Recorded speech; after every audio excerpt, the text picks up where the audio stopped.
GGG has done it again. We have another patch coming with a lot of big changes. Let's just dive right in. Very impressed again at the speed at which they are getting these out. They're doing a fantastic job. And honestly, I think these patches, for the most part, have been pretty big wins. I feel like they're really starting to. They have a good vision, they're very communicative, and they're really starting to kind of hit on each of the points that are really pain points. So, let's dive in. Gameplay features. This is, we already talked about. They're adding the fast travel between checkpoints and areas, I think, as well as more checkpoints. And then at all entrances and exits. I think that's great. Again, the maps being as large as they are, you need to have some way around them. Otherwise, backtracking is miserable. I do think some of the maps are still too big, especially in Act 3. There's a couple maps that are just like giant. But this, I think, will be a good test to see how it feels. Second, they'll also be making passive point respeccing cheaper, especially at higher levels. It had a relatively aggressive curve, getting more expensive with character level. We flattened the curve so it's not so exponential, and should result in approximately 40 to 50% less gold cost for respec between start and middle of endgame progression. That's fantastic. I mean, this is really big and super necessary because, again, especially in early access where they were bricking so many builds, it was like, you're bricking a build and then I have no gold to respec out of it and I'm just fully stuck. So massive change right there. Very happy. And it was just kind of too aggressive in the later stages anyways. Like they say, early on it wasn't that bad. Like 120, 160 gold, whatever in the few first levels there. But then it just got disgusting. Trial of Secamus. This is the horrible Honor Sanctum trial. So they already adjusted Ultimatum, the Trial of Chaos, and so that has been improved with modifiers being brought more in line. So now we have the second trial.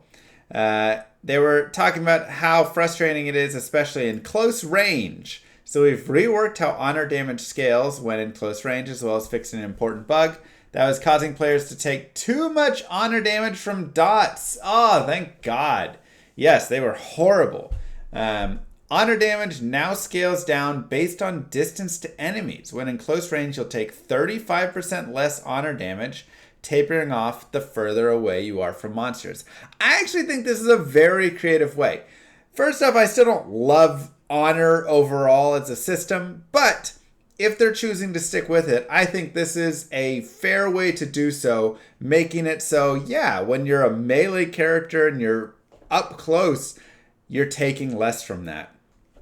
Second, fixed a bug for dots, dealing thrice as much damage as honor intended, and fixed a bug where honor resistance was only applying to 2/3 of that damage. Okay, this was confusing for us too. That's good. I think this will actually be really good for some of the traps. So I think, especially because the 2/3 of resistance as well, I think a lot of trap damage will go down now for some of that. So that's really good because some of the trap damage was disgusting. And then obviously this should just, all of your dots should improve. So again, another nice change. Skitter golems no longer attack and just explode. Okay, that's their purpose. Serpent Clan's burrow and ambush attack now has improved visual telegraphing and cannot be used from as far away. I didn't mind it, but better telegraphing is always better, right? It did not have good telegraphing. Volcanoes created by Rattle Cage's Fissure Slam now last half the duration. Oh, thank God. I mean, there were multiple times I lost this trial to just a volcano that was there like 5 minutes ago, it felt like. Obviously, it wasn't 5 minutes, but those durations were so long. So half the time is much better because that was super frustrating. Just the whole, if you didn't have high DPS, the whole floor eventually was just volcanoes and you would just die to the little balls of fire. Okay, so definitely some nice changes there. We'll have to test it out, see how it feels, especially on a melee close range character there. But improvements to make it better, because it was pretty bad. And then fixing this could be really nice too. So I'm excited to see. Endgame and monster balancing. Generally, the balanced endgame maps was more punishing than intended. We've toned down the damage in a number of ways and disabled certain on-death effect where the telegraphing was not as clear as it should have been. I like that. 1. Maps no longer have additional elemental resistance penalties inherently applied at tier 6 and 11 or higher.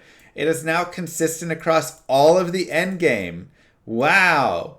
My first thought is this could be like the monkey's paw, where it's like, I wish they would get rid of the penalties applying at tier 6 and 11. And we, like, what if we go in and all of the penalties just apply starting at map 1? So it's like just worse. It's like, oh my god, it's way worse. I'm assuming they've removed those and not added them to the front, but that'd be pretty funny if they did. Next, chaos damage scales less aggressively over the end game. This is good. Right now, you have to have your chaos res like so maxed, and you're still getting pounded by it later. Critical strikes from monster now deal 40% less bonus damage.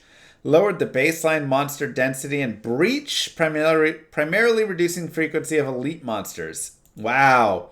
This is, I think some people are going to be upset about this, because this was the best place to farm, right? This was just like farm city. But I think it's good because it was so good for farm and so deadly at the same time if you couldn't farm it, right? So like if somebody opened a breach and they weren't super stacked, they would just get overrun really quickly and that's it, right? They're dead. If you could, then it's just like massive amounts of loot. Again, I think this was probably the best loot farm in the game. So overall, a slight nerf to breach, but a necessary one. Disabled volatile crystals modifier. We'll revisit in the future pending telegraphing improvements. Praise! Hey, maybe my video did something. I don't know. I mean, maybe they just watched everything from everybody and listened, but yes, this was like the worst one because it's just, oh god, it was just so horrible. As soon as you kill, and then they're just these tiny little purple specks kind of lying underneath foliage and stuff, and then you're just dead. That was it. Purple explosives created by volatile plants modifier on rare monsters now deal significantly less damage. Wow, so they disabled it though, but then also made it deal less damage. Which, I mean, it was also necessary. It was just like insta-gib, just ridiculous. The Siphon's Flash charges modifier on monsters now drains 10 times less flash charges per second. Okay, I wasn't going, like, I didn't bring it up, but man, when you got next to one of those monsters, your mana was just like, or your flash charge. I mean, you were just like drained like crazy. Yeah, it was siphoning hardcore. So that's a good one. That's a good adjustment. These changes should generally result in an endgame that's much more survivable than before, and will continue to address problematic cases as they arise, which is good. I think this is a good step. Now, there is always the idea or concern of like, don't make it too easy.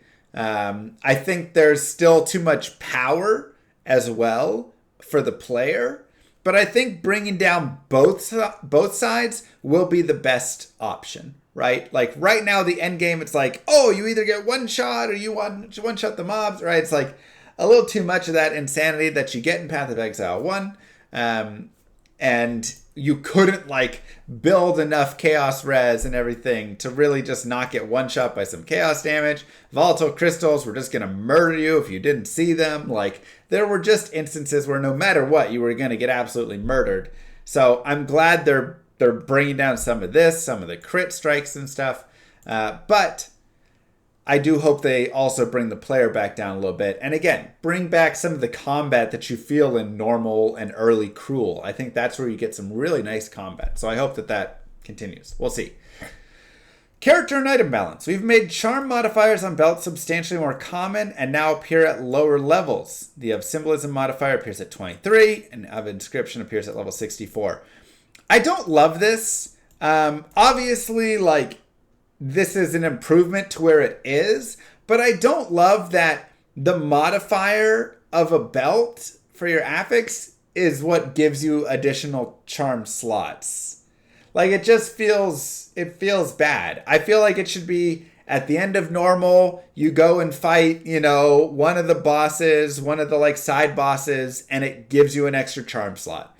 Or if you want, you can make it, like on belts or something that, you'll get later on. But I really think it needs to be something that you just like unlock at a point. Otherwise, every belt that doesn't have this affix is worthless when you get late. Unique belts that don't have these affixes now kind of become worthless. It just feels like not great. So I'd much rather they tie it to a quest reward. Again, just one at the end of normal, one at the end of Cruel, right? Because that's kind of around where these levels are anyways. And then you'd be much better. So I really hope that they look into just doing that and changing it as opposed to keeping it as an affix on a belt. Electrocute is now 25% harder to build up. Boo, my electrocuting ranger. But the damage penalty has been removed from the support gem. Okay. I mean, the thing is, you still get really crazy electrocute buildup anyways. So getting more damage to it and less electrocute, that's fine. Added a new lightning damage and electrocute cluster to the passive tree between the ranger and monk. Interesting. Okay, so there you can build up your electrocute again a little bit, or just more lightning damage, one of the two. Seems like you're just doing it kind of through there, but another cluster to go for, which is really nice for more lightning damage.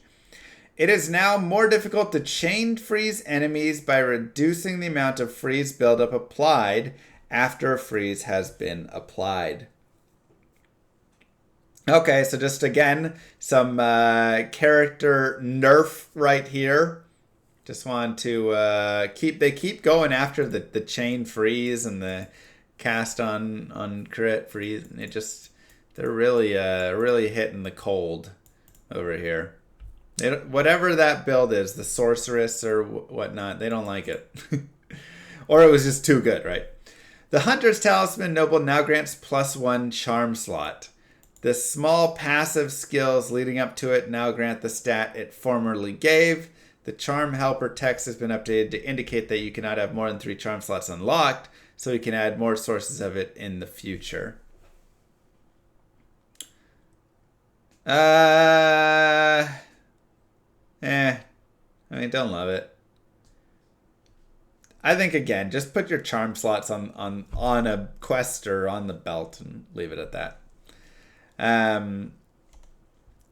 Skill and support gem balance. Since launch, we've unfortunately had to nerf a few skills that are far too overpowered. How do we find overpowered?